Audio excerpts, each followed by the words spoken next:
بسم اللہ الرحمن الرحیم الحمد للہ رب العالمین والعاقبۃ للمتقین والجنۃ للمؤمنین والنار للملحدین والصلاة والسلام علی سید الانبیاء والمرسلین سیدنا و نبینا و شفیعنا ابی القاسم محمد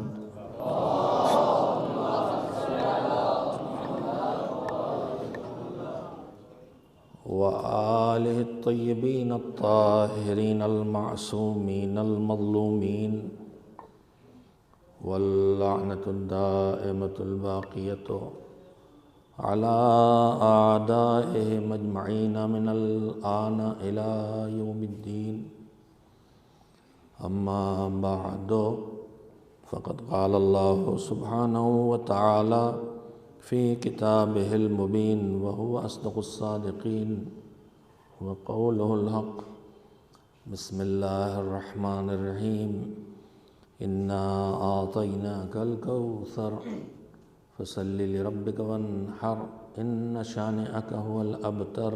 صلوات بھیجیں محمد وآل محمد صلی اللہ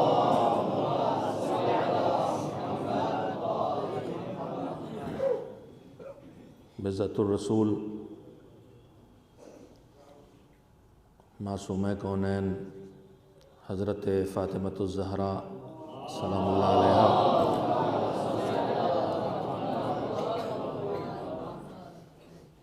کی شہادت کی مناسبت سے منعقد ہو رہی اس مجلس میں آپ حضرات کے سامنے اس سورہ کی تلاوت کی ہے جس میں پروردگار عالم نے پیغمبر کی زحمتوں کے بارے میں، دین کے بارے میں، تبلیغ دین کے بارے میں دشمنان دین نے جو افواہ اڑائی تھی اور جو انہوں نے امید وابستہ کی تھی اس کا جواب دیا گیا ہے۔ بچپن سے اس سورہ کی تلاوت بھی ہم آپ کرتے ہیں اور جانتے ہیں کہ اس میں اللہ نے کیا کہا ہے۔ اے پیغمبر، ہم نے آپ کو کوثر نعمتوں کی کثرت اور ان میں بالخصوص کثرت اولاد عطا کی ہے۔ اس عظیم نعمت پر آپ اپنے مالک کی عبادت کریں، نماز قائم کریں اور قربانی دیں، اور اس کے بعد اللہ کہتا ہے جس میں خبر ہے کہ ان شانئک هو الابتر، آپ نہیں، آپ کے دشمنوں کی نسل باقی رہ جانے والی نہیں ہے اور وہ مفقود الخبر ہو جانے والے ہیں۔ معصومہ کونین کی مختصر ترین زندگی ہے تاریخ ہدایت میں،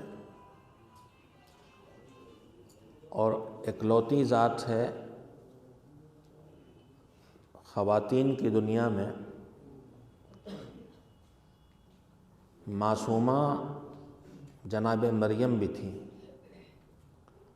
لیکن حضرت فاطمہ سلام اللہ علیہا کے علاوہ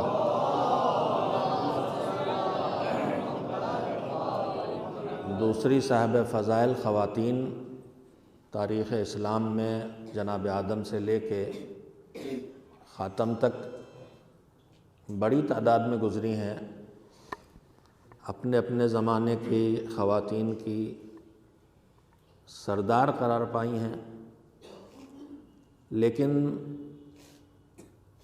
مردوں کی دنیا میں اللہ کی طرف سے ہدایت کی ذمہ داری بھی بڑی تعداد میں تقسیم ہوئی۔ 1,24,000 نبی گزرے ہیں، 12 ائمہ آئے ہیں۔ مردوں میں اللہ نے ہدایت کی ذمہ داری بڑی تعداد میں دی ہے، اور اس بڑی تعداد نے مل کے ہدایت کے اس فریضے کو انجام دیا ہے۔ لیکن شہزادی کونین کے عظیم ترین خصوصیات میں ایک خصوصیت یہ بھی ہے کہ آپ صرف صاحب فضائل خاتون نہیں ہیں، بلکہ آپ کو ہدایت کی ذمہ داری بھی دی گئی ہے۔ تمام خواتین میں اور معصومہ عالم میں ایک بہت بڑا بنیادی فرق ہے یہ۔ جناب مریم معصومہ ہیں، جناب آسیہ صاحب عظمت ہیں، حضرت خدیجۃ الکبریٰ صاحب فضیلت ہیں۔ خواتین کی دنیا میں بڑی تعداد ہے صاحب فضیلت خواتین کی، لیکن صاحب کمال و فضائل ہونا اور ہے اور ذمہ دار ہدایت ہونا اور ہے۔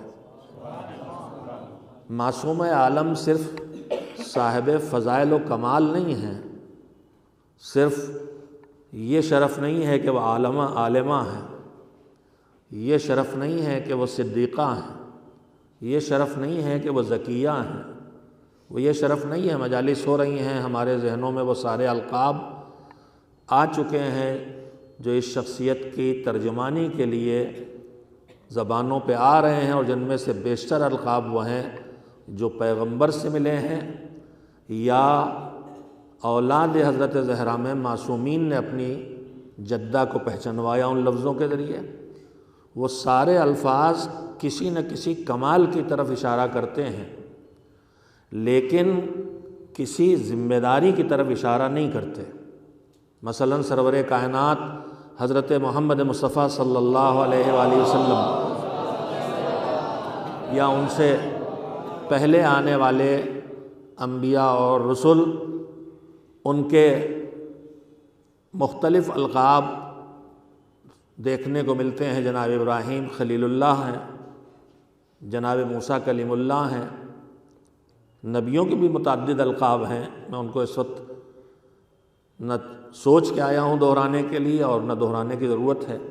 خود آخری پیغمبر کے بھی متعدد القاب ہیں، حبیب ہیں، وہ یاسین ہیں، شافع محشر ہیں۔ جو بھی کمال و فضائل اللہ سے ملے ہیں، ان کمال اور ان فضائل کو کوئی نہ کوئی لفظ ہے جو بیان کرتا ہے اور وہی لقب بن جاتا ہے۔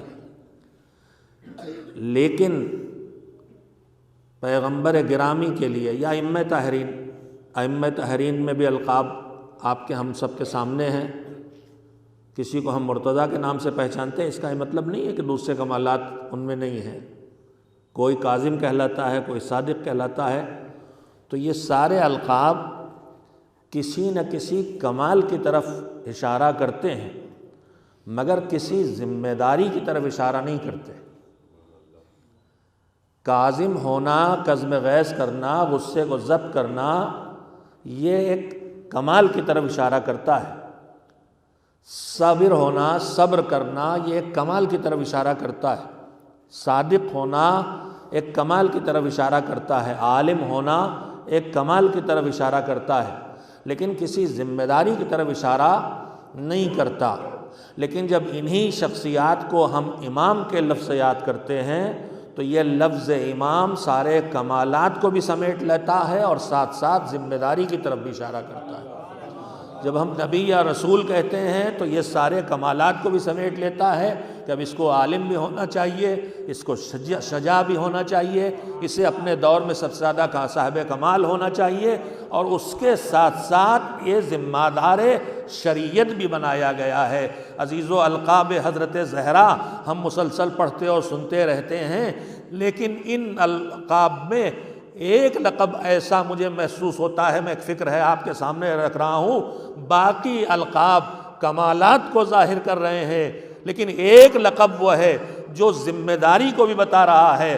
عالمہ ہونا ایک کمال ہے، تقیہ ہونا ایک کمال ہے، زکیہ ہونا ایک کمال ہے، طاہرہ ہونا ایک کمال ہے، مطہرہ ہونا ایک کمال ہے، ان محدثہ ہونا ایک کمال ہے، مگر ان سارے القاب میں صرف کمالات کا اظہار ہو رہا ہے، حتیٰ کہ ام و ابیہا ہونا بھی کمال کو ظاہر کر رہا ہے۔ ان سارے القاب میں کسی نہ کسی کمال یا کئی کمالات کی طرف اشارہ، کمال کے اندر کمال، کمال کے اندر کمال، اگر القاب پہ غور کریں گے۔ لیکن میں شاید موقع ملے گا بھی تو درمیان میں ایک اشارہ اس طرف بھی کروں گا کہ کبھی کبھی میں ایک لفظ پہ رک جاتے ہیں اور اس سے ایک مفہوم اور اس لقب سے ایک پیغام اور ایک کمال ہمارے دماغ میں آتا ہے۔ میں شاید کوشش کروں گا عرض کر سکوں لفظ صدیقہ۔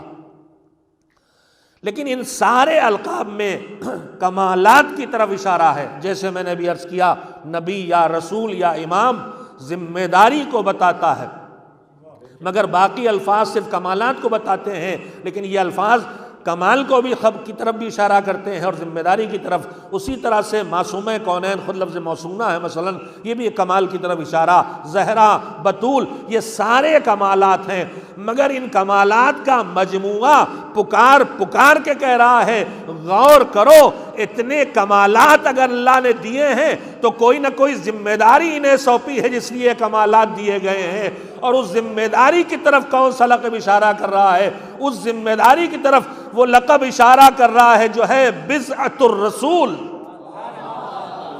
بضعۃ الرسول ہونا صرف کمال کی طرف اشارہ نہیں ہے، بضعۃ الرسول ہونا کمالات کے ساتھ ساتھ جس رسول کا ٹکڑا ہے، وہ اگر کائنات میں جتنے نبی اور رسول آئے ہیں ان کو جتنے کمالات ملے ہیں وہ سارے کمالات اس کی ذات سے شروع ہو کے تقسیم ہوئے تھے، تو پھر جہاں سے کمال شروع ہوا ہے یہ زہرا اس کمال کا ٹکڑا ہے، اور وہ کمالات کا مجموعہ صرف کمالات کا مجموعہ نہیں ہے، اسے ذمہ داری رسالت دی گئی ہے، پیغام خدا کے پہنچانے کی ذمہ داری دی گئی ہے، ہدایت کی ذمہ داری دی گئی ہے، لہذا بضعۃ الرسول مجموعہ کمالات ہونے کی طرف بھی اشارہ کر رہا ہے، اور زہرا کو ہدایت دینے کی ذمہ داری دی گئی ہے، اس کی طرف بھی اشارہ کر رہا ہے۔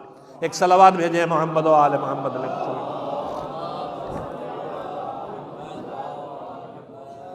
مختلف پہلو، جب ہدایت کی ذمہ داری ہے تو زندگی کا ہر پہلو نمونہ ہے، اور پروردگار عالم نے رسول اللہ کو بھی نمونہ بنایا تھا، یہ بضعۃ الرسول ہیں تو پھر یہ بھی نمونہ زندگی ہے۔ ابھی آپ نے اشعار میں بھی سنا ہے، جو گفتگو ناظم مجلس کر رہے تھے ان کی گفتگو میں بھی سنا ہے، مکمل رسالت ہے فاطمہ، پیغمبر اسوہ حسنہ بنا کے بھیجے گئے، اور یہ جو اسوہ حسنہ بنا کے بھیجے گئے ہیں ان کو جو کچھ لے کے آئے ہیں اس سب کو انجام بھی دینا ہے اور سب دنیا کو ان سے سیکھنا ہے۔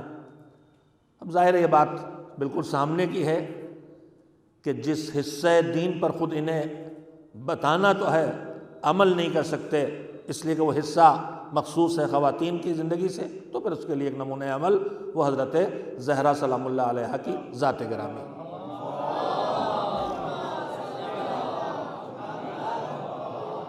بہت بڑی ذمہ داری اور بہت مختصر زندگی۔ اگر آدم سے لے کے خاتم تک اور امام اول سے لے کے امام آخر عجل اللہ تعالیٰ فرجہ الشریف کی ساری زندگیوں کو سمیٹا جائے، کتنی مدت بنے گی؟ جس مدت میں انبیاء و مرسلین اور ائمہ طاہرین نے جس ذمہ داری کو ادا کیا ہے باری باری اپنے اپنے دور میں اپنے اپنے زمانے کے تقاضوں کو پورا کرتے ہوئے، حضرت زہرا کی اکلوتی ذات ہے جسے ظاہری طور پر اتنی مختصر زندگی ملی ہے مگر ذمہ داری اتنی بڑی ملی ہے کہ جس کے انجام دینے کے لیے صنف رجال میں مردوں کے طرف سے اللہ نے نہ جانے کتنی لمبی زندگیاں اور طولانی عمریں دی ہیں انبیاء و مرسلین سے لے کے ائمہ طاہرین تک، کل ملا کے کتنا وقت اس کام کو انجام دینے کے لیے دیا گیا جو ذمہ داری ایک چھوٹی سی زندگی میں حضرت زہرا کو ادا کرنا ہے۔ اتنی مختصر سی زندگی، اور اس میں پھر رکاوٹیں بھی ہیں، کم سنی، کم عمر ہونا، کم زندگی کا پایا جانا خود ایک رکاوٹ ہے، اور اس کے بعد ایک اور رکاوٹ ہے، وہ ہے خاتون ہونا۔ یہ نمونہ عمل ہے، ان تک پہنچنا ہے امت کو، مگر پہنچنے کی رکاوٹیں ہیں۔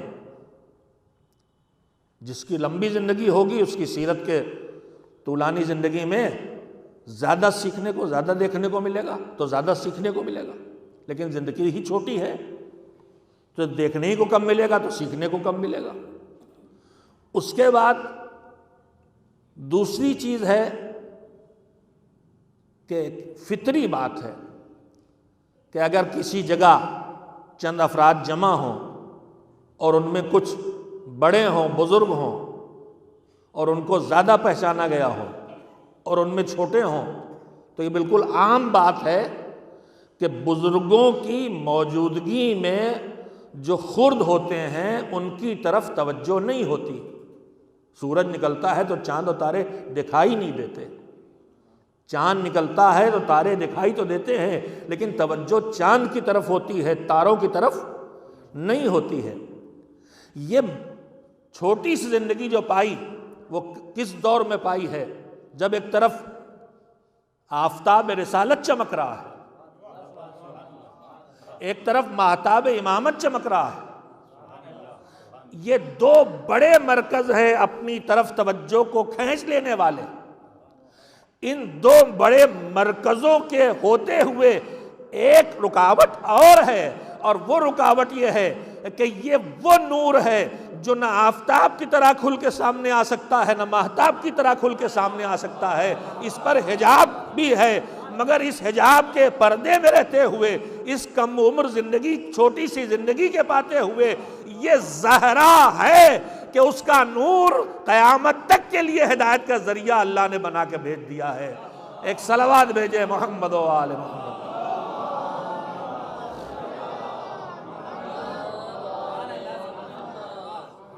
یہ زہرا ہے، ان کا نور ہدایت آفتاب رسالت بھی ہے، ماہتاب امامت بھی ہے، اس کے باوجود ان کی زندگی کی وہ ذمہ داریاں جو جن کو پورا کرنے کے لیے اللہ نے انہیں بھیجا ہے، جو رسالت بنا کے بھیجا ہے، وہ انہیں انجام دینا ہے۔ ہم اکثر معصومین علیہ السلام کے تذکروں میں ان فضیلتوں کی طرف توجہ دیتے ہیں جو ان کی زندگی کے کو اس طرح سے گھیرے ہوئے ہوتی ہیں کہ ان سے نگاہیں چھپانے والا اور آنکھیں بند کرنے والا بھی اس روشنی سے اپنے کو روک نہیں پاتا۔ فضائل کا آفتاب ان کا اتنا چمکتا ہے کہ کوئی آدمی چاہے اپنے آنکھوں پہ جیسے سورج چمک رہا ہے، اور کوئی آدمی سورج کی روشنی سے اپنے کو بچانا چاہے اور آنکھوں پر ہاتھ بھی رکھ لے تو ہاتھوں کو رکھ کے بھی روشنی چھن چھن کے آ جاتی ہے۔ اسی طرح سے معصومین علیہ السلام کے فضائل کا سورج اسی طرح سے چمک رہا تھا کہ لاکھ عناد اور کینے کی ہتھیلیاں رکھی گئیں، مگر یہ روشنی پہنچ کے رہی اور اقرار کرا کے رہی۔ تو ان فضائل اور کمالات کو تو دشمن بھی مان رہا ہے، اور دشمن کا اقرار بڑا اقرار ہوتا چلیے بات آ گئی ہے۔ اگرچہ میں یہیں پر اسی منبر سے عرض کر چکا ہوں، لیکن اب موقع آ گیا۔ دشمن کی گواہی سب سے بڑی گواہی ہوتی ہے۔ کسی مسئلے میں گواہی جب کا مسئلہ کھڑا ہوتا ہے تو گواہ متعدد قسموں کے ہوتے ہیں، گھر کے فرد، پڑوسی، دوست، احباب، ناواقف لوگ جو پہلے سے تعلقات نہیں مگر اس وقت موقع پہ موجود تھے لیکن ان کا پہلے سے کوئی رشتہ نہیں، اور انہی گواہوں میں کبھی کبھی کوئی دشمن بھی ہوتا ہے۔ تو گواہیاں تو سب اپنے اپنی شرطوں کے ساتھ قبول کی جاتی ہیں، مگر دشمن کی گواہی سب سے زیادہ قیمتی ہوتی ہے، بیش قیمت گواہی۔ ارے صاحب اب کیسے انکار کیا جا سکتا ہے؟ اس بات کا اقرار تو دشمن بھی کر رہا ہے۔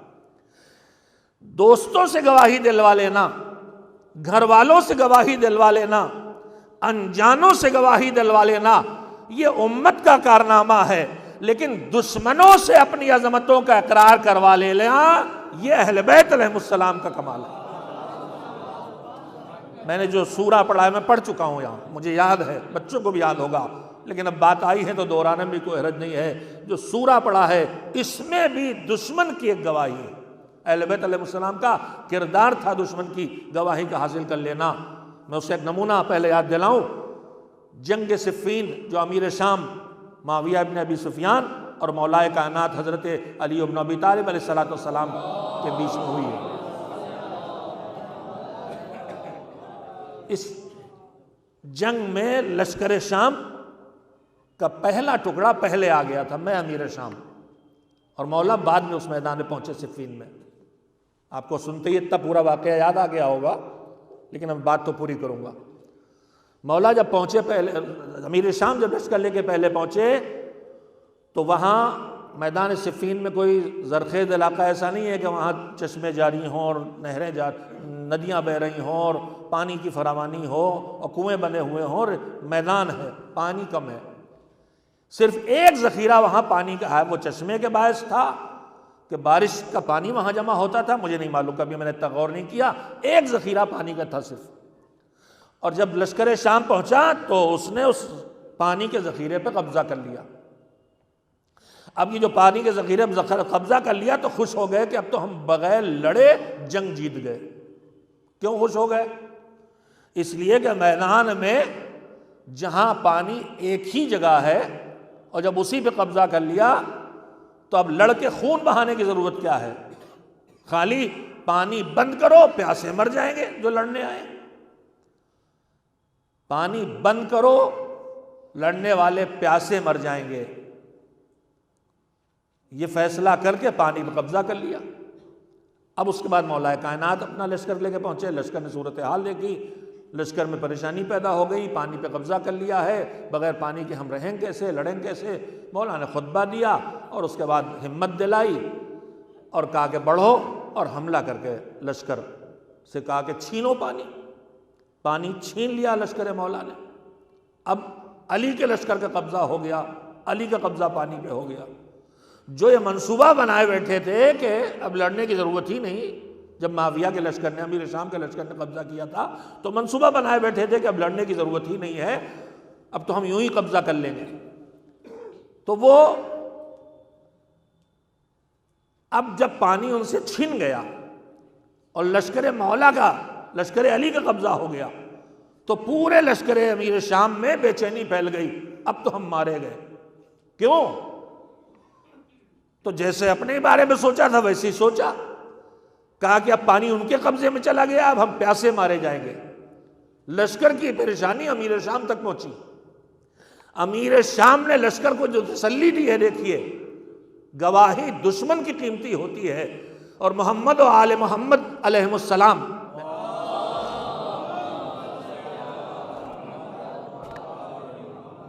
کی عظمتوں کا اقرار دشمنوں نے کیا۔ میں اس کا ایک نمونہ رکھنا چاہ رہا تھا آپ کے سامنے۔ جب لشکر شام پریشان ہوا کہ مارے جائیں گے پیاسے، مارے جائیں گے پیاسے، امیر شام نے کہا نہیں، پریشان ہونے کی ضرورت نہیں ہے، پریشان ہونے کی ضرورت نہیں ہے، تم پیاسے نہیں مارے جاؤ گے۔ کہ کیسے؟ علی کے لشکر کا قبضہ ہو گیا، اب علی ہمیں کہاں پانی دینے والے ہیں؟ تم امیر شام نے کہا نہیں، ڈرو نہیں، تم پیاسے نہیں مارے جاؤ گے، یہ علی ہیں، یہ علی ہیں، یہ کسی پیاسے پہ پانی نہیں بند کریں گے۔ یہ امیر شام یہ نہیں کہہ رہے ہیں کہ تم پیاسے نہیں مارے جاؤ گے، یہ علی کی کردار کی عظمت کی گواہی دے رہے ہیں کہ دشمن ہوتے ہوئے بھی ان کے کردار پر اتنا اعتماد ہے کہ اپنی جنگ کی پالیسی ان کے کردار پر بھروسہ کر کے بنا رہے ہیں۔ پانی کا انتظام الگ سے نہیں کرایا، امیر شام نے کہا نہیں پریشان نہ ہو، علی پیاسا نہیں ماریں گے۔ یہ اتنا مضبوط کردار علی کے علاوہ، اہل بیت کے علاوہ کس کا ہے کہ دشمن اس کردار پہ بھروسہ کر کے اپنی جنگ کی پالیسی تیار کر لے۔ یہ صرف اور صرف دشمن کا کردار ہوا کرتا ہے۔ یہ صرف اہل بیت کا کردار ہے جو دشمنوں سے بھی ایسا اعتماد حاصل کر لیتے ہیں۔ ایک صلوات بھیجیں محمد و آل محمد علیہ وسلم۔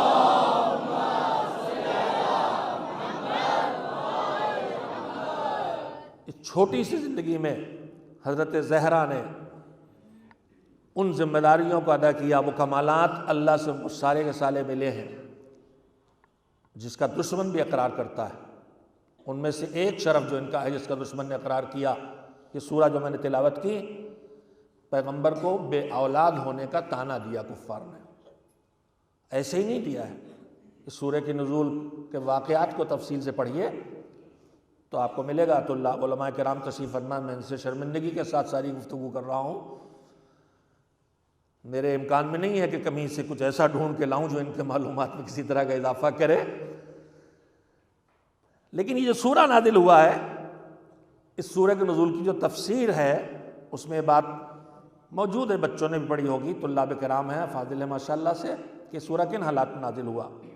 جب حضور نے دین کی تبلیغ شروع کی تو پہلے ہی دن سے کفار میں سے کچھ مقابلے میں آ گئے اور انہوں نے رکاوٹیں کھڑی کرنا شروع کر دیں، جن میں سب سے پہلی رکاوٹ تھی راستے کی پریشانیاں پیدا کرنا، چلنے کی پریشانیاں پیدا کرنا، کانٹے بچھانا، کوڑا ڈالنا، غلاظت ڈالنا، یہ بالکل اس کی ابتدائی شکل تھی۔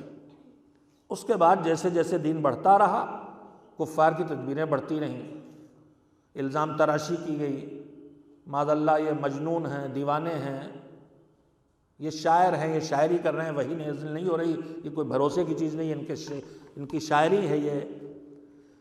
کبھی الزام لگایا جادوگر ہیں، تو پہلے چھوٹی رکاوٹیں اور جسمانی اذیت پہنچانا،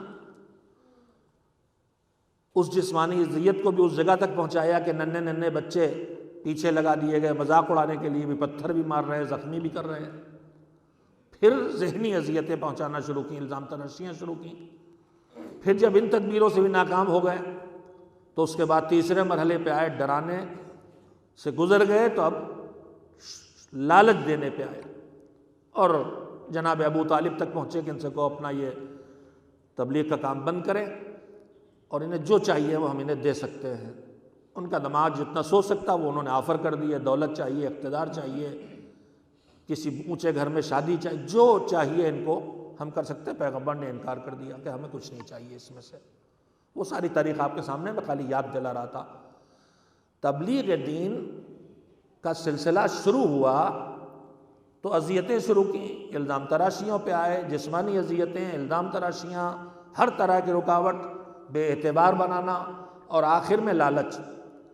جب ساری تدبیریں ناکام ہو گئیں تو اب آخری راستہ نکالا کہ جو ان کا دشمنان دین کا گروہ ہے، جو کفار کا گروہ ہے، جو دین کو پھیلنے نہ دے اس کی رکاوٹیں کھڑی کر رہا ہے، اور جو ان کے سربراہ ہیں اور قبیلوں کے بڑے ہیں جنہیں اپنی حکومت خطرے میں نظر آ رہی ہے، ان سب نے مل جل کے آخر میں ایک ایجاد کی، اور وہ ایجاد یہ کی کہ دیکھو ٹھیک ہے ہم نے دین کو ان کے روکا، تبلیغ کو روکا، لوگ مسلمان نہ ہوں روکا، لیکن ہم نہیں روک پائے۔ مگر پریشان ہونے کی بات نہیں ہے، ان کا دین جو بھی چل گیا ہے، جو لوگ بھی مسلمان ہو گئے، ان کا دین رہنے والا نہیں ہے، ان کا دین چلنے والا نہیں ہے، ان کا دین بچنے والا نہیں ہے۔ کیوں؟ اس لیے وجہ کیا بتائی کفار نے، جو سب کے سب دشمنان دین ہیں، کہا ان کا دین پھیل تو ضرور گیا ہے مگر ان کا دین چلنے والا نہیں ہے۔ وجہ بتائی، وہ وجہ آپ کو معلوم ہے، مگر اس وجہ کے اپنی زبان پہ لانے سے پہلے ایک بات عرض کرنا چاہتا ہوں کہ میرے عزیزو، جب دشمنوں نے یہ کہنا شروع کیا کہ ان کا دین چلنے والا نہیں ہے، تو یہ کب کہنا شروع کیا؟ وہ وجہ یہ بتائی کہ اس لیے ان کا دین چلنے والا نہیں کہ ان کے کوئی اولاد نہیں ہے۔ اسی کے بعد یہ سورہ نازل ہوا ہے۔ تو مسئلہ یہ ہے کہ دشمن جو یہ کہہ رہا تھا کہ دین ان کا پھیلا، لوگ مسلمان ہوئے، مگر پریشان نہ ہو دوستو، اپنے دوستوں سے کہہ رہا ان کا دین چلنے والا نہیں ہے۔ یہ کب کہا ہے؟ یہ نعرہ کب دیا ہے؟ پہلے دن تبلیغ کے، دوسرے دن، 10ویں دن، جب کوئی مسلمان نہیں ہوا تھا؟ نہیں، جب ہوئے تھے لوگ مسلمان اور اتنی تعداد میں ہو گئے تھے کہ دشمن گھبرا گیا کہ اب تو یہ روکے نہیں رک رہے ہیں، تو اس کا مطلب ایک اچھی خاصی تعداد مسلمانوں کی موجود تھی، اور اس کے بعد بھی دشمن کہہ رہا تھا ان کا دین چلنے والا نہیں، اس لیے کہ ان کے کوئی اولاد نہیں ہے۔ میں بہت اختصار سے ایک سوال آپ سے کرنا چاہتا ہوں کہ جتنے لوگ بھی مسلمان ہو گئے تھے، 10 20 50 100، جس تعداد سے دشمن گھبرایا تھا اور کہہ رہا تھا ان کا دین، پھر بھی پریشان نہ ہو، دشمن کہہ رہا تھا دین نہیں چلے گا اس لیے کہ ان کے کوئی اولاد نہیں، یہ جتنے لوگ مسلمان ہوئے تھے ان کا پیغمبر سے رشتہ کیا تھا؟ ان کا پیغمبر سے رشتہ کیا تھا؟ یہ مسلمان ہوئے ہیں، پیغمبر کے ساتھ ہیں، حضور کی باتیں سنتے ہیں، حضور کے ساتھ نشست و برخاست کرتے ہیں، حضور سے دین سیکھتے ہیں، حضور کی زیارت کرتے ہیں، تو یہ سب کون ہیں؟ یہ وہ باشرف مسلمان ہیں جو سب کے سب اصحاب پیغمبر ہیں۔ تو ایک اچھی خاصی تعداد اصحاب پیغمبر کی موجود ہے، جس میں پہلے مسلمان ہونے والے سب کے سب بزرگ شامل ہیں۔ یہ سارے اصحاب موجود ہیں، ان کی بزرگی، ان کا احترام سر آنکھوں پر، مگر دشمن کیا کہہ رہا ہے؟ دشمن ان اصحاب کی موجودگی میں کہہ رہا ہے کہ ان کا دین چلنے والا نہیں ہے، اس لیے کہ ان کے کوئی اولاد نہیں ہے۔ یہ ہے دشمن کی گواہی، جو دین مٹانے کے لیے کھڑا ہے وہ دیکھ رہا ہے اور کہہ رہا ہے، دشمن گواہی دے رہا ہے کہ دین پیغمبر اصحاب پیغمبر سے چلنے والا نہیں ہے، دین پیغمبر اولاد پیغمبر سے آگے بڑھنے والا ہے اور بچنے والا ہے۔ یہ صاحبان شرف ہیں، اصحاب صاحبان شرف ہیں، صاحبان عزت ہیں، مگر اس سب کے باوجود دشمن یہی گواہی دے رہا ہے کہ دین کی بقا اولاد پیغمبر سے، یہ دشمن کی گواہی ہے۔ اور دشمن اس مایوسی تک جو پہنچا، اس مایوسی تک پہنچانے کا ذریعہ کون بنا؟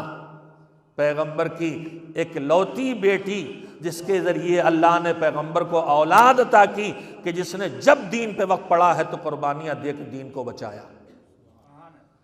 اسی لیے پیغمبر نے دو پہلو ایک ساتھ ہیں، القاب معصومہ، القاب حضرت زہرا میں ام ابیہا بھی ایک لقب ہے، اپنے باپ کی ماں۔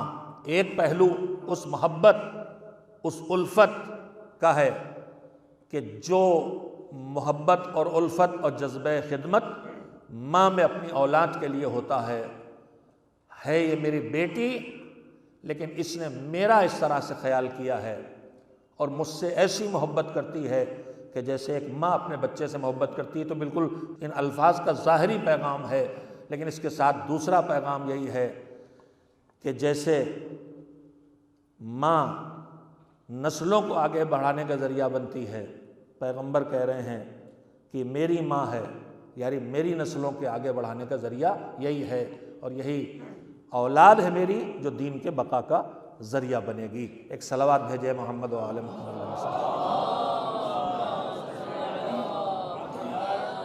بس میں بہت وقت نہیں لینا چاہتا، چھوٹی سی مختصر سی زندگی اور معرفت کی رکاوٹیں متعدد، ان تک پہنچنے کی رکاوٹیں متعدد، مگر اس کے باوجود اس چھوٹی سی زندگی میں کوئی خانہ زندگی کا ایسا نہیں خالی چھوٹا ہے جہاں سیرت زہرا کی روشنی نہ مل رہی ہے۔ میں نے عرض یہ کرنا چاہا تھا کہ ہم فضائل کو کبھی کبھی صرف فضائل کے طور پر سنتے ہیں، لیکن فضائل جن کے ہیں وہ سب کے سب ہادی بنا کے بھیجے گئے، لہذا یہ بات بالکل طے ہے کہ ان کی زندگی کا کوئی حصہ ایسا نہیں ہے کہ جہاں فضائل کا پہلو ہو اور ہدایت کا پہلو نہ ہو، اور کوئی حصہ ایسا نہیں ہے جہاں ہدایت کا پہلو ہو اور فضائل کا پہلو نہ ہو۔ کبھی کبھی ہم زندگی کے دو ٹکڑے کر لیتے ہیں، ایک حصے کہتے ہیں یہ زندگی کی ہدایت کا پہلو ہے، یہاں تقویٰ سکھایا جا رہا ہے، یہاں حسن خلق سکھایا جا رہا ہے، یہاں صداقت سکھائی جا رہی ہے۔ کبھی ہم کہتے ہیں ہدایت کا پہلو ہے، یہاں آیت تطہیر نازل ہو رہی ہے، سورہ دہر نازل ہو رہا ہے، معجزاتی طور پر اللہ کے طرف سے بچوں کے لیے خالی کہہ دیا ہے تو کپڑے آ رہے ہیں۔ ایک طرف ہم رکھتے ہیں فضائل کا پہلو، ایک طرف رکھتے ہیں ہدایت کا پہلو، لیکن یہ ہماری غلطی اور خطا ہے۔ ان کی زندگی کا ہر لمحہ جب اس پہ غور کریں گے تو وہاں آپ کو ہدایات بھی دکھائی دیں گی اور فضائل بھی دکھائی دیں گے۔ ان کی زندگی کے مطالعے کا ایک اصول ہم کو یہ بنانا چاہیے کہ اگر اہل بیت علیہ السلام کی فضیلتوں میں سے کوئی فضیلت ہمیں محسوس ہو تو غور کریں، اس موقع پر، اس جگہ، اس فضیلت کے اظہار کے پیچھے انہیں اپنی ذات کا منوانا نہیں ہو سکتا۔ اگر ان کا کوئی شرف، ان کا کوئی کمال سامنے آ رہا ہے، اگر یہ دشمن کے سینے سے اتر رہے ہیں غصے کو ضبط کر کے، تو اس لیے نہیں اتر رہے ہیں کہ لوگ علی کی تعریف کریں۔ اگر یہ گلا کاٹ رہے ہیں بے جگری سے، دشمنوں کے اندر ٹوٹے پڑ رہے ہیں جان کا خوف کے بغیر، تو اس لیے نہیں کر رہے ہیں کہ لوگ ان کی تعریف کریں علی بڑے بہادر ہیں۔ گھر میں بچے بھوکے ہیں اور یہ اٹھا اٹھا کے روٹیاں، حتیٰ کہ خود بچے بھی روٹیاں اٹھا اٹھا کے بانٹ رہے ہیں، تو اس لیے نہیں کہ لوگ واہ ہوا کریں۔ یہ اپنی ذات کے منوانے کے لیے اپنے فضائل کو سامنے نہیں لا رہے ہیں۔ ان کے فضائل اس لیے سامنے آ رہے ہیں کہ ان فضائل کے اظہار کے ذریعے یہ پیغام ملتا ہے کہ ہم نہ تم سے کوئی جزا چاہتے ہیں، نہ ہم تم سے شکریہ چاہتے ہیں۔ ہم جو کچھ بھی کر رہے ہیں صرف اور اللہ کے لیے کر رہے ہیں اور کسی اور کے لیے نہیں کر رہے ہیں۔ ایک صلوات بھیجیں محمد و آل محمد علیہ السلام۔ لا نرید منکم جزاء ولا شکورا، یہ خود کو منوانے کے لیے ان کے فضائل سامنے نہیں آتے۔ ان کے فضائل اس لیے سامنے نہیں آتے کہ یہ خود کو منوائیں، ان کے فضائل اس لیے سامنے آتے ہیں کہ ہمارے فضائل کو دیکھتے جاؤ اور ہمارے خدا کو مانتے جاؤ۔ لہٰذا ان کے فضائل اگر کہیں سمجھ میں آئیں تو فوراً رکنا چاہیے، یہاں کہیں نہ کہیں ہدایت کے پہلو چھپے ہوں گے۔ اور اگر ہمیں لگے کہ یہ تو خالی ہدایت والا پہلو ہے تو پھر دیکھنا چاہیے کہ ہدایت کا پہلو ہے تو ساتھ میں فضائل کی روشنی اور خوشبو بھی ساتھ ساتھ ہوگی۔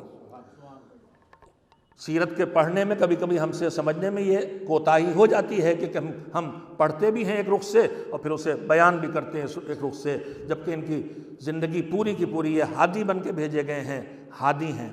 حضرت فاطمہ الزہرا سلام اللہ علیہا کی زندگی میں بھی ان کی چھوٹی سی مختصر سی حیات میں ان کو پہچاننے کے جو ذریعے ہیں، ایک تو ان کی عملی زندگی کی کچھ نمونے ہیں، لیکن ایسے عظیم نمونے ہیں پوری عملی زندگی کے۔ اہم ترین پیغامات میں سے ایک پیغام شروع سے آخر تک جب معصومہ عالم کا تذکرہ آتا ہے تو وہ پیش کیا جاتا ہے، اور وہ ہے معصومہ کی حیا کا تذکرہ، اور آپ کی زندگی میں سب سے زیادہ حجاب پر زور۔ مسلسل مجلسوں میں بات پڑھی جاتی ہے، نابینا بھی آ رہا ہے تو فرما رہی رک جائیے حضور، بابا سے بھی نہ لائیے۔ یہ مسائل حیا اور حجاب، یہ دو چیزیں ہیں جن کی انتہائی درجہ تاکید ہے۔ مگر اس حیا اور حجاب کے ساتھ ساتھ یہیں پہ ایک پہلو اور بھی ہے جو اسلام کو پہچانواتا ہے، اور اللہ کرے کہ میں اپنی بات کہہ سکوں۔ اس مکمل حیا اور مکمل حجاب کے ساتھ ایک پہلو اور بھی ہے۔ آج حجاب کے بارے میں جو سب سے بڑا اعتراض پوری دنیا میں پھیلایا گیا ہے کہ عورتوں کو مقید بنا کے رکھ دیتا ہے، ان کی صلاحیتوں کو سامنے نہیں آنے دیتا، انہیں مجبور کی زندگی بسر کرنے پہ کہ راہ پہ لے آتا ہے، اور یہ ان کی ترقی میں رکاوٹ ہے۔ ہمارے گھروں میں جو حجاب ہٹتا چلا جا رہا ہے، وہاں بھی یہی خیال ذہنوں میں ہمارے بیٹھا ہے کہ حجاب کے ساتھ دنیا کی موجودہ رفتار کا ساتھ نہیں دیا جا سکتا۔ اللہ کرے کہ میں اپنی بات کو عرض کر سکوں۔ معصومہ کونین کہ حجاب اور پردے کے بارے میں جتنی واقعات اور کلمات ہیں وہ ہم سب کو یاد ہیں، مجلسوں میں بار بار دہرائے گئے، ان سے زیادہ شدید اور سختی سے حجاب کرنے والا کا مزاج نہیں دیکھنے کو ملتا۔ روایت کہتی ہے کہ جب مولا کائنات حضرت علی بن ابی طالب علیہ السلام کے گھر رخصت ہو کے آئی ہیں اور حضور نے آ کے گفتگو کی ہے، تو مجھے یاد نہیں رہ گیا کہ بیٹی نے فرمائش کی یا بابا نے خود سے کہا، جہاں تک مجھے خیال آتا ہے علماء کرام تشریف فرمائے دونوں صورتوں میں فرق نہیں پڑتا، شاید خود حضور نے کہا کہ میں تمہارے بیچ میں ذمہ داریاں تقسیم کر دوں، شوہر اور زوجہ میاں بیوی تمہارے بیچ میں ذمہ داریاں تقسیم کر دوں۔ اور اس کے بعد پیغمبر نے ذمہ داری تقسیم کی، واقعہ تو ہم پڑھتے ہی ہیں، اور اس میں ذمہ داری یہ تقسیم کی کہ گھر کے اندر کے جو کام ہیں، جو امور ہیں، وہ حضرت زہرا انجام دیں گی، اور گھر کے باہر کے جو کام ہیں وہ امیر المومنین انجام دیں گے۔ اس روایت میں ایک جملہ پڑھنے کو مجھے ملا ہے معصومہ کا، حضرت زہرا کا، فرمایا جب میرے بابا نے یہ کہا کہ میں تمہارے درمیان کام تقسیم کر دوں، تو اب ظاہر ہے بیٹی سمجھ رہی ہے کہ کام کی دو قسمیں ہیں، کچھ گھر کے اندر کے کام ہیں، گھر کا رکھ رکھاؤ، بچوں کی تربیت، اور یہ کام اتنا بڑا کام ہے کہ پیغمبر نے جیسے گھر کے باہر رہ کے بچوں اور اہل و عیال کے لیے روزی حاصل کرنے کو لفظ جہاد سے تعبیر کیا ہے، بالکل اسی طرح سے گھر میں رہ کے گھر کو اچھی طرح سے چلانے کو بھی پیغمبر نے لفظ جہاد ہی سے تعبیر کیا ہے۔ یہ نہیں ہے کہ ایک جہاد تو وہ ہے جو میدان جنگ میں ڈیفنس کے لیے، لڑنے کے لیے، دشمن سے بچنے کے لیے، دشمن سے نپٹنے کے لیے لڑا جاتا، میں اس کی بات نہیں کر رہا۔ روزمرہ کی وہ زندگی مجلسوں میں سب سنتے رہتے ہیں، ان تفصیلات کو نہ پڑھنے کا وقت ہے نہ پڑھنے کی ضرورت ہے۔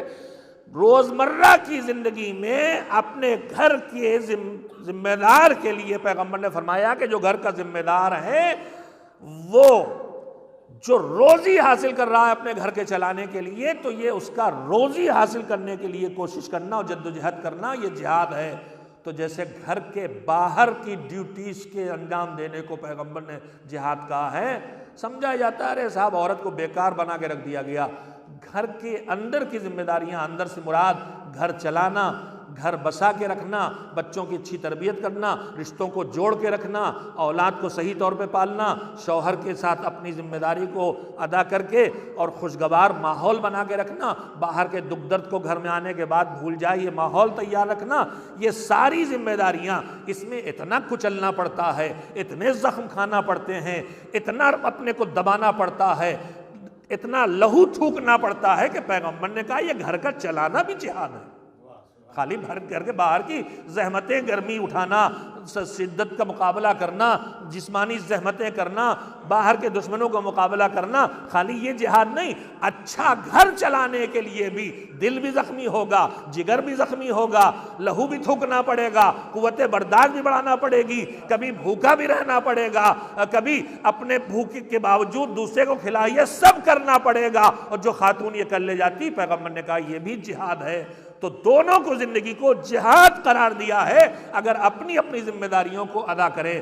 معصومہ کہتی ہیں کہ جب میرے بابا تقسیم کر رہے تھے گھر کی ذمہ داریوں کو، تو باہر کی ذمہ داریاں اور گھر کے اندر کی ذمہ داریاں، معصومہ کہتی ہیں کہ مجھے زندگی میں شاید کبھی اتنی خوشی نہیں ملی جو خوشی مجھے اس وقت ملی جب میرے بابا نے مجھ سے کہا کہ تمہیں گھر کے اندر کی ذمہ داریاں ادا کرنا ہے، علی کو گھر کے باہر کی ذمہ داریاں ادا کرنا ہے۔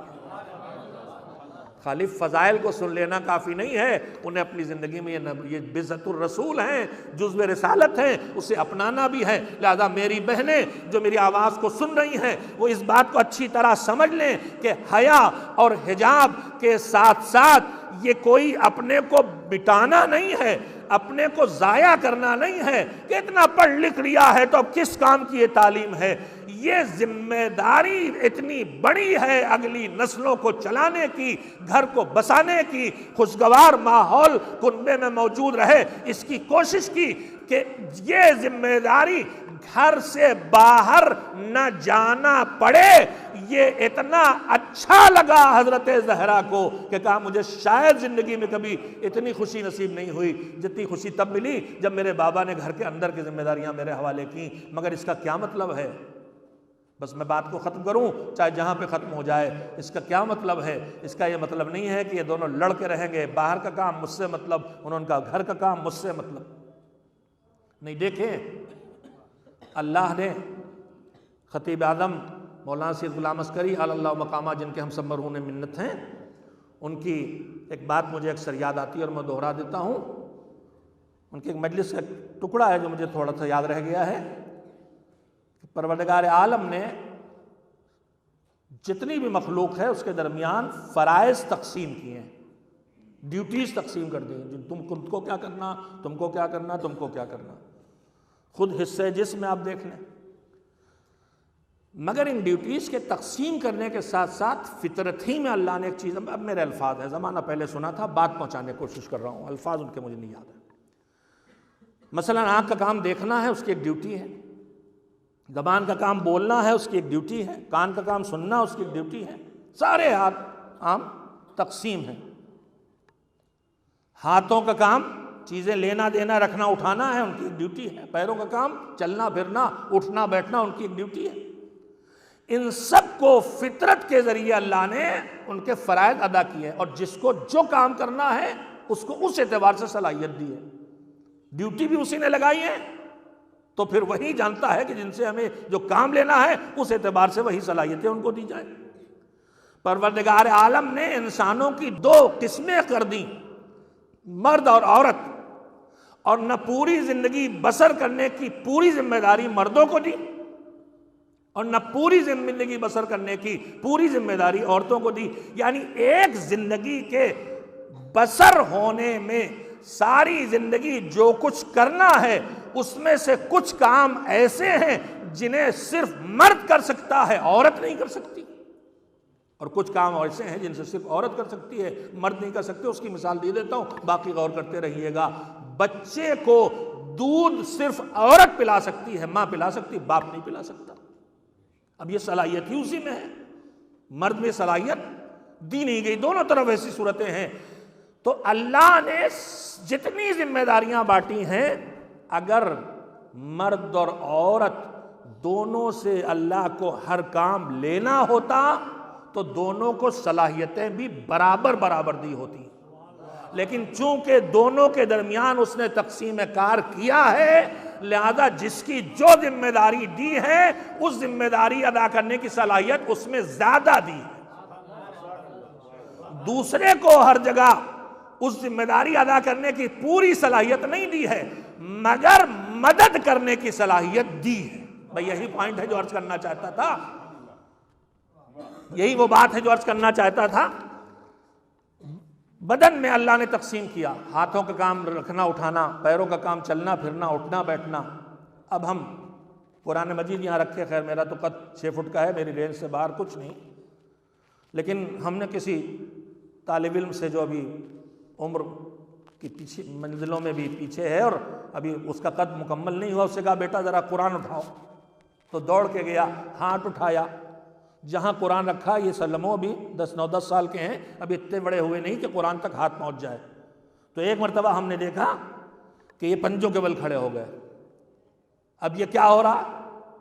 ہاتھ قرآن تک نہیں پہنچ پا رہے تھے، اٹھانا ہاتھوں کا کام تھا، پیروں کا کام نہیں تھا۔ پیروں کا کام اٹھنا بیٹھنا چلنا پھرنا ہے، کسی چیز کو اٹھانا نہیں ہے، لیکن جب ہاتھ نہیں پہنچ پائے اس چیز تک تو پیروں نے مدد کی جتنی مدد کر سکتے تھے۔ میں بوڑھا ہو گیا، بوڑھا ہو رہا ہوں، ہو گیا، زمین پہ پالتھی مارے، بہت سے بزرگ میرے فرش شداب بیٹھے میں جانتا ہوں ان کو گھٹنوں میں تکلیف ہے، ابھی جب اٹھیں گے بزرگ دیکھیے گا، زمین سے اٹھ کے کھڑا ہونا کس کا کام ہے؟ پیروں کا کام ہے، مگر جب پیروں کے بل اٹھنے لگے تو پیر اپنا کام پوری طرح نہیں کر پا رہے، فوراً دونوں ہاتھ ٹیک دیے۔ زمین سے اٹھ کے کھڑا ہونا پیروں کا کام ہے، ہاتھوں کا کام نہیں، مگر پیروں کو مدد کی ضرورت ہوئی تو ہاتھوں نے سہارا دیا۔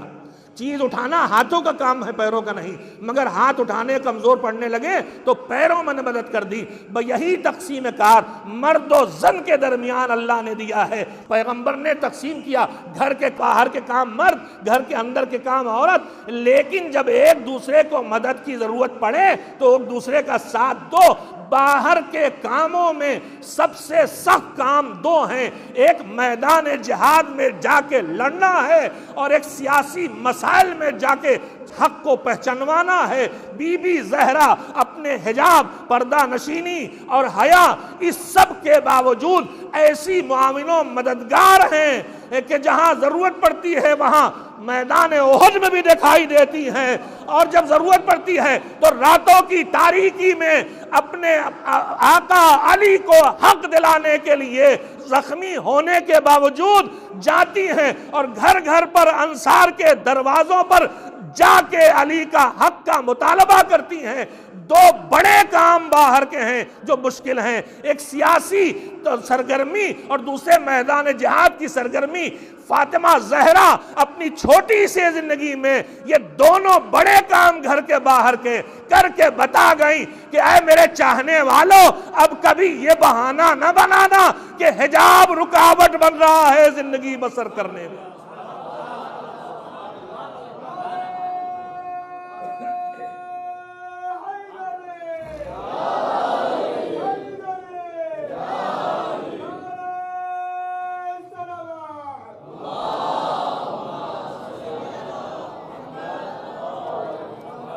میدان میں بھی گئیں، دربار میں بھی گئیں، گھر گھر دروازے بھی گئیں۔ بس عزیزو، اس سے زیادہ مجھے آپ کا وقت نہیں لینا۔ بھئی فقرے کہنا آسان ہے، مگر گئیں تو جب میدان میں گئیں تو زخمی بابا کو دیکھا، دل پہ کیا گزری ہے، اور اس سے زیادہ اذیت، جسمانی تکلیفیں اٹھا لینا پھر آسان ہوتا ہے، لیکن صاحبان عزت کے لیے ذہنی تکلیفوں کو اٹھانا اور مشکل ہوتا ہے۔ مولا علی کے سر پہ ضربت لگی، مولا زندگی میں بار بار زخمی ہوئے، یہ سب چیزیں اذیت دیتی ہیں، لیکن سیرت علوی میں جب وہ منظر میں کبھی پڑھتا ہوں کہ علی کوفے کے منبر پہ تنہا بیٹھے ہوئے ہیں اور جو کہنے والے ہیں کہ ہم آپ کو مانتے ہیں، جنہوں نے بیعت کی علی ان سے کہہ رہے ہیں چلو چلو تمہاری غیرت کو کیا ہو گیا ہے، دشمن تاراج کر رہا ہے، دشمن مظلوموں کو ستا رہا ہے۔ علی بے چین ہو رہے ہیں کہ سرحد کے کنارے پر ایک ذمی خاتون کے زیور بھی اگر چھینے گئے تو علی بے چین، اٹھو چلو، اور علی کی بات نہیں سنی جا رہی ہے۔ علی اپنے شہید جو ہو چکے ہیں ان چاہنے والوں کو یاد کر رہے ہیں۔ یہ علی کی وہ بے کسی ہے جس سے بڑی اذیت کچھ نہیں ہے کہ ایک مخلص کہہ رہا ہے اور اس کی بات نہیں سنی جا رہی ہے۔ معصوم کونین پر بہت ظلم ہوئے، در و دیوار کے درمیان پیسا بھی گیا، پسلی بھی شکستہ ہوئی، دروازہ بھی جلایا گیا، مگر بھرے دربار میں جب اپنا تعارف یہ کہہ کے کرایا، اعلموا انی فاطمہ بنت محمد، میں تمہارے پیغمبر محمد کی بیٹی فاطمہ ہوں، اب اس کے بعد بھی اگر ان کی بات نہ سنی جائے تو پھر اس سے زیادہ تکلیف دہ اور کیا ہو سکتا ہے۔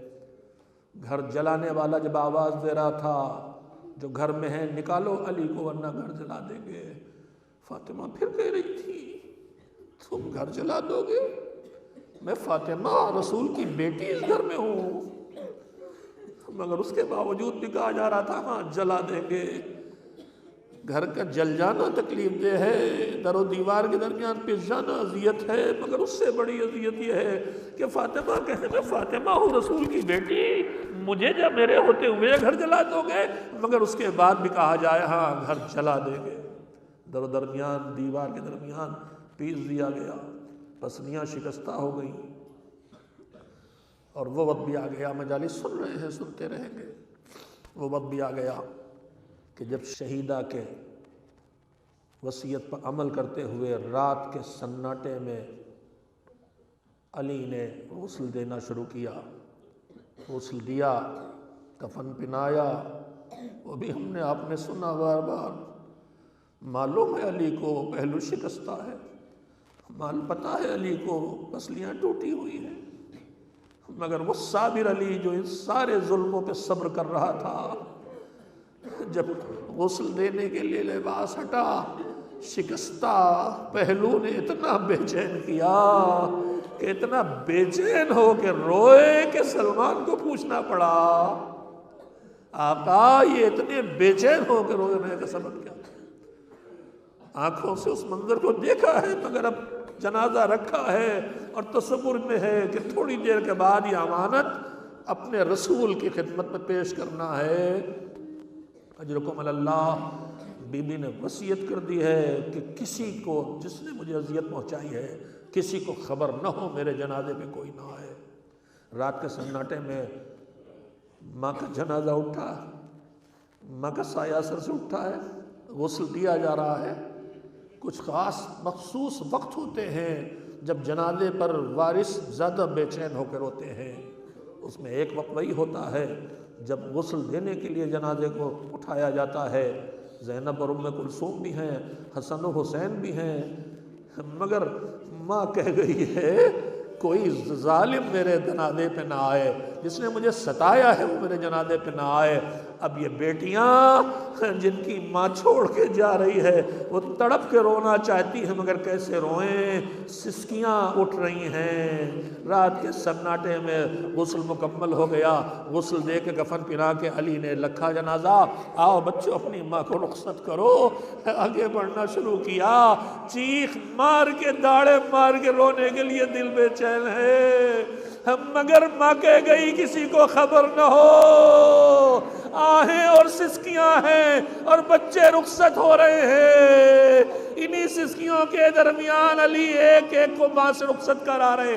ایک مرتبہ دیکھا حسین گوشے میں کھڑے، آگے نہیں بڑھتے، بیٹا آ کے اپنی اماں کو رخصت کرو، اپنی اماں کو رخصت کرو۔ حسین بڑے، میں سمجھا جیسے سارے بچے ماں کے سینے سے لگے رخصت ہو گئے، ویسے ہی یہ بھی اپنی ماں کو رخصت کرے گا، مگر آئے پاتی میں نے خطیب اعظم طابہ سے سنا ہے، کسی کتاب میں خود تو نہیں پڑھا، وہ بغیر پڑھے روایت نہیں پڑھتے تھے۔